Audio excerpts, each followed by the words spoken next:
What's your day been like? So you said it was quite a busy day for a Monday. Monday's a busy, Manic Monday. Yep. Which, by the way, was a song by the Rascals. Yeah. But yeah, Manic Monday, because everyone comes in with punches, and they've all got them over the weekend. They're all running their spares. They all turn up at the same time, and Yeah. it gets pretty busy on a Monday. It does. Nobody likes Mondays. They wrote another song about that.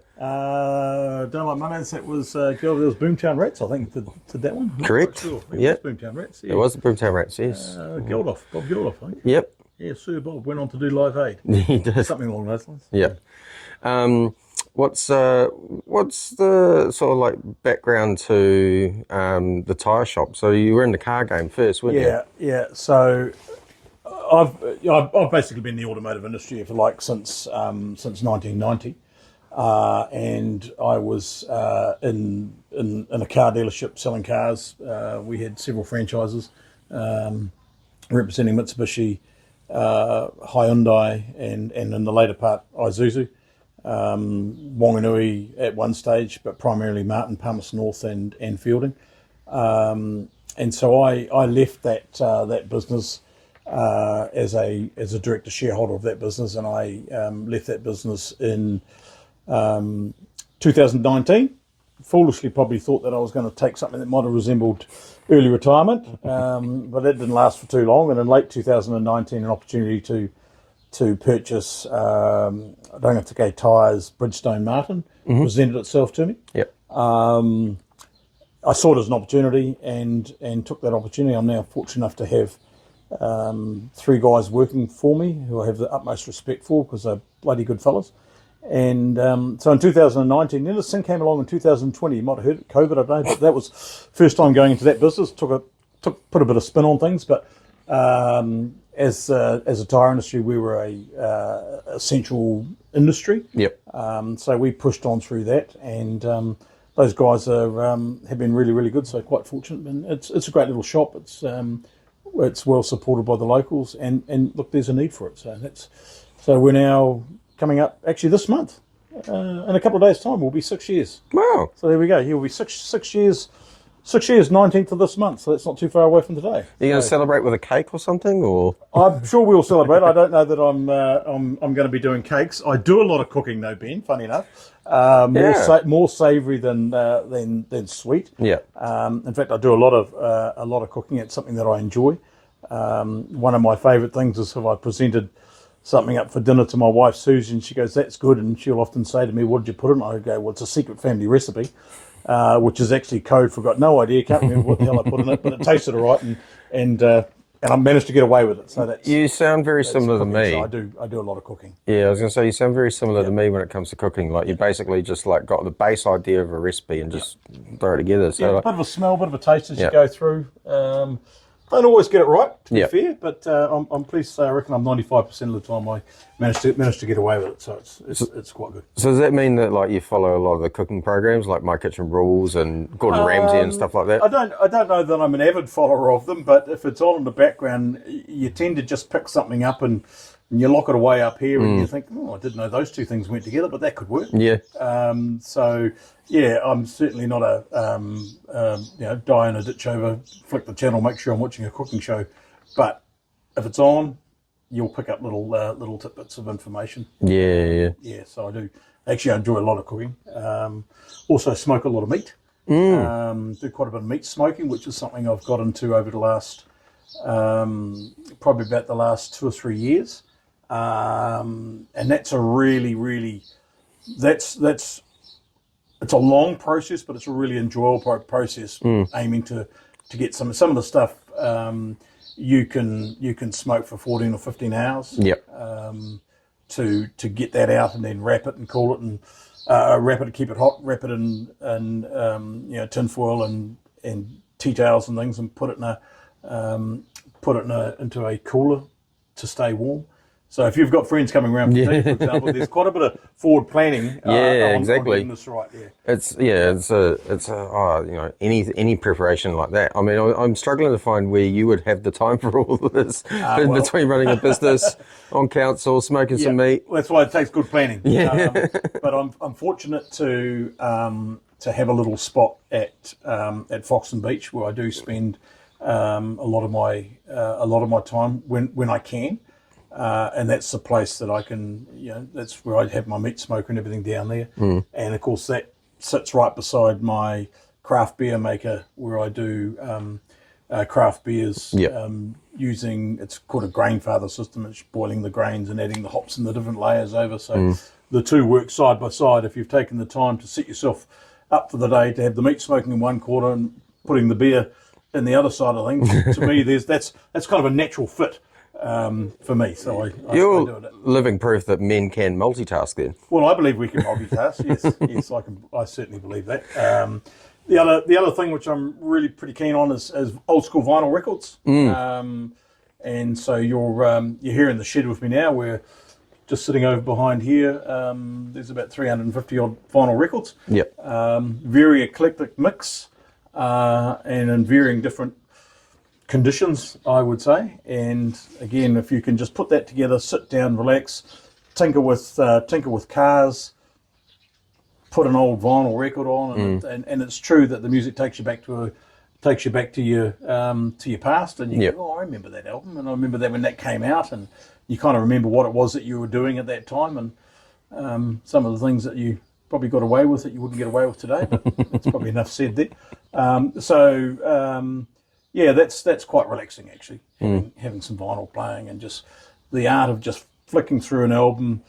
You haven't heard that for a while, dusting it off, dropping it onto the turntable, checking the needle, hear that crackle as it goes on. It's just all part of it. And old school sound systems and vinyl, they've just got a different sound to them, which I don't think is captured. Like everybody, I've got Spotify, I've got UE Boom, so I can connect to that when I need to connect to the car.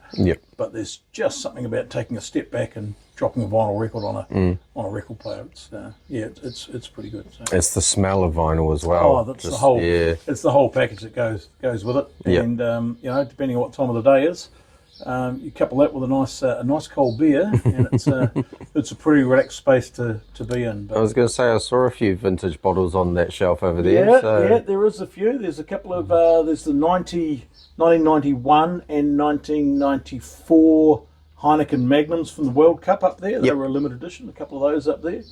A few other older bottles. Some of them I've got from various different places, and strange enough, each one probably tells a bit of a story. I was in Europe in the early 90s, and there's a couple of bottles there that I swear they looked at me quite strange when I came back through customs. Why have you got this empty bottle of beer? Well, because that was bought at this place is where I was. And so there's a couple of those old bottles that I managed to bring back just empty through customs because they were special times that my wife Susie and I were at, and I thought, right, I'm going to take that empty beer bottle back with me, and I'm going to pop it on the shelf. So I enjoy that. There's all sorts of stuff up there. Interesting enough, there's a Pink Floyd album up there, Pink Floyd The Wall. Oh yeah, there's a story behind this. Isn't there? So Pink Floyd The Wall, that album, I think I got that album in probably sometime in the late 80s. Again, fortunate enough to see Pink Floyd play in Auckland, Western Springs, 87, I think, from memory. And I bought that album and managed to get it signed by Nick Mason. Now, Nick Mason is the drummer of Pink Floyd. He's actually the only original member that's been through all reincarnations of Pink Floyd, is Nick Mason. He's the only one that's been right through their different formations. And I used to have that album hanging in my office when I was in the car dealership, signed by Nick Mason, and people would say, "Is that signed by Nick Mason?" And I go, "Yeah." And they go, How did you get that? And I go, "He was sitting in this office." And they would say, "Well, why was he sitting in this office?" And I just used to say, "Well, he buys all his cars here." And I just parked that comment, and the look on people's faces was actually priceless. But in actual fact, there was a car rally called the Pan Pacific Rally that was run out of Whanganui, and Marton was one of the destinations. And at the time, I was on the organising committee, and we had all the cars all herringboned in the main street. And Nick Mason was the guest of the people. He's a great car collector himself. He has a massive car collection in England. And he came in, and I knew he was coming. As being on the organising committee, I knew what day he was going to be there. And I just quietly had 2 or 3 albums sitting in the office beside me. So I got one signed for me, one for my wife, and one for a few of my mates around town, and they've all got them hanging up. Sad thing about it was, because the album's still in there, all framed. You can't listen to it. Well, I can't listen to it, so I had to go and buy another one. So I went and bought another one. It's in the collection. Now I think I had to pay something like $90 for it. Oh, I probably only paid about $18 or $19 for that in '86. but I can imagine, like, a few more years, that would be quite the. You might be able to buy a new car with that one. Well, that's the original one. I don't know if it'll get to that, but it's one of my little favourite ones. So my wife Susie's, she works from home in her office. She's got that's the wall. She's got Dark Side of the Moon, another Pink Side of another Pink Floyd classic. So she's got that sort of sign. So this is where we hang out in here. Got a few classic cars. I had plenty. Wish I could have kept them all, but my shed's not big enough. No, I was going to say probably regret selling each and every one of them. But that's a little bit of a passion and just a bit of a pastime. So was it like your dad or your parents were into cars, and so therefore you became into cars? Or No, not at all. My father was a school principal, and I'm from 7 kids in the family, 9 with mum and dad, so quite a big family. Strange enough, the family home is only about 500 metres down the road. Oh, right, okay. So I've sort of moved back close. Yep. No, they were never into cars, but obviously getting into the car game and way back in 1990, I had an appreciation of cars and sort of just developed and everything from there. Yep. So that's probably what's brought me into having a few classics. They don't come out of the shed anywhere near enough. 69 Buick Riviera over there. That's a one owner car. Came out of the States in 2007. Arrived here. And I was fortunate enough to get my hands on it in 2009. Interesting enough, that car came with all the original papers and everything in the glove box. Yep. So I can tell you the original owner was James and Margaret Hunt, 2330 Southwest Sunset Boulevard, Portland, Oregon. So there you go. Funny enough, I went and Google searched it. I thought, wouldn't it be funny if there was a picture of the car, on Google Maps? But sadly, there's enough. But I've Google searched. I've seen where the house, seen where the car was. And they bought it brand new in 1969. Wow! So it's all in pretty original condition. Like I say, it doesn't come out that often, but it's kind of fun when it does. I can imagine what the engine would sound like. Well, it's a 430.4 big block V8 engine. Translating that to just under 7,000 cc's. Yep. Which translates back further to don't ask me about the fuel economy. It's just a conversation we don't want to have about the fuel economy. Hence why it doesn't come out of the shed very often. I was going to say, like every time that you take it out, you burn about $100 on fuel just getting it out the shed. I mean, in '69, I don't think the Americans were too worried about fuel economy. I'd hate to think what their gas a gallon was, but it was probably only $1 a gallon or something ridiculous like that. Yeah. So it doesn't come out very often. But again, it's a space that you can just jump in, even just to drive around some of our beautiful roads that we have around here. We've got some lovely, stunning scenery. Daylight today in particular. Nothing better than a Sunday, just taking a drive up through the Turkana Valley and around the back box and just coming back. I think it kind of keeps you sane. But so it's a bit of a passion. I'm not a mechanic or anything like that, but I know my way around an engine. Basics sort of thing. Yeah, I know the basics. I know when I hear a noise that doesn't sound right, that I need to look into that and go a bit further. So it's a good space to find me as either sitting in my shed. So Marton born and bred or not quite? Close enough to it. Came here. My father took on the school principal's role at James Cook School. I think I got here. Said 7 kids in the family. 9. I think I was 9 years old. Yeah, something like that. Yep. And so I know those that claim you have to be born and bred, had to be a local. Having been here for the best part of 50 years now, I think that's almost enough. I think that qualifies. Almost qualifies me. And the good thing about that is I went through James Cook School, Rangitīkei Intermediate, and then on to Rangitīkei College. Me and school didn't see eye to eye. I got out of school when I was 15. I never sat school C. I had to go around and get all the teachers to sign the leaving form, and I think there was one or two of them thought I'd already left. So that probably gives you an indication of what my attendance record was. But I went straight out from school into the workforce, local farming and that sort of thing before I got into the car game in the late 80s, early 90s. But I think one of the things for being around, you know all the old names. And you know where they link into, and you know some of that history. Yep. That's really, really important to local people. So, but it's a changing town that we live in now. There was a time, particularly when I was in the car game, I could stand outside the car yard and you'd say you just about knew everybody that drove past. But these days it's different. But things move on. People come and people go. But I think it's important to make a connection with everybody that lives in the town. And if we get those connections, then we can feed some of the knowledge that I have of the the bigger families and where all the connections and they link into some of the place names and street names around the town. Yep. Yeah, so it's quite good having that bit of knowledge. Was there any ambition to move out of the town or out of the district at all, or was it just always, I'm happy, I'm settled here, got a family base? No, never at all. Again, in the early 90s, spent 2 or 3 months just overseas, tripping around like you do. But I was working in the car game then, and then came back to that. No, I've just always enjoyed dealing with people. I'm a bit of a people sort of a person. Primarily sales is my background, but I just enjoy the connections. Susie works from home here. She's got her own business as a travel agent and has been in the travel industry for 35, 40 odd years. And she has a lot of those connections as well. So for us, it works pretty good. And let's face it, Marton's, as I always say, we're the centre of the universe. You might as well talk it up because nobody else will. Yeah. But we're increasingly 30-35 minutes to Palmerston North. Wanganui is a real comfortable 25-30 minutes.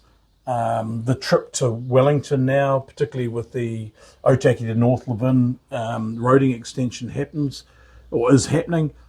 Wellington from here, hour and 3/4 tops. It's probably going to shave 10 off that. Yep. I know that, as I said, I've got fortunate to have a little place at Foxton Beach. Foxton Beach to Wellington, central Wellington's an hour and 10 minutes. And so as those highways open up and the access to towns further up, which are all right through our district, people will see that as an easy commute. It's really, really to get anywhere easy from Marton. Yep. We don't have traffic lights. we don't have car park meters. So remind me of that if it ever comes up around a council day. So we don't have any traffic lights, and everybody waves. Yep. I couldn't think of anywhere better else you'd want to be. I know my son, when he was growing up, and young kids are all the same, absolutely hated Marton. Couldn't wait to get out of it. He went up to Auckland, spent 5 or 6 years in Auckland. He's over in Melbourne now, and he comes home here and he struggles to sleep because it's so quiet and peaceful. And he hasn't got that. He lives in central, was in central Auckland, and is now in central Melbourne. But he just doesn't have that hum and that noise and things going on, so he finds it really difficult to sleep. But he actually did slip in the conversation. He said, it's quite a nice place to live, isn't it? It's only taken best part of 10 or 15 years for him to come up with that statement after vehemently telling me he hated the place as a young teenager. But that's kids, isn't it? Yeah. I think everybody feels the same way when they're a teenager. They don't really like where they grow up. And then, you come back to really appreciate what you did have. Yeah. Yeah. And I think, we often hear, particularly in our smaller towns and our towns across the district, and it's not just us, by the way, it's our neighbouring district. What can we do to keep the young ones here? What do we do to keep them here? Well, I have a slightly different take on that. I say, let them go, support them, but let's just make sure we've got something nice for them to come back to. Yep. When they want to come back home and bring a partner, raise some kids, let's just make sure we're ready for them then. Yep. But they're all kids, absolutely. They need to go spread their wings. They need to They need to test the water to see what's going to work for them. I know when both my kids went to university, and I reminded them both that they're going to university for them, not for me and Susie. It's not for mum and dad. You go for yourself. And if it doesn't work, or you're not comfortable, get out. Or if you don't like that subject, just change. And if you've got to go and, get a job down at Newell or flipping burgers at McDonald's, and I'm not underrating those jobs because they're busy people and that we need them. But if that's what you go and do until you find your space, well, just let them go. Yeah. And as I said to both of them, worst case scenario is there's a bed upstairs and there's beer in the fridge, so you can always come home. You've just got to encourage them to go and enjoy and explore. But let's make sure that our space and the space where we all live and enjoy is a space that they can come back to. So, yeah, that's sort of my philosophy on it. I don't know if that's a good one or a bad one, but I think that's a lovely way to end the interview. Yeah, well, a lovely sentiment. It works. Well, it works for me, and I hope everybody else can sort of see it for what it is. Yeah. We all want the best for our kids. There's absolutely no doubt about it, and I 100% agree that all those that live in our town want the best for our town. So, and I'm 100% supportive of that. Thank you very much for your time. Cheers, Ben. Appreciate it, mate. No worries.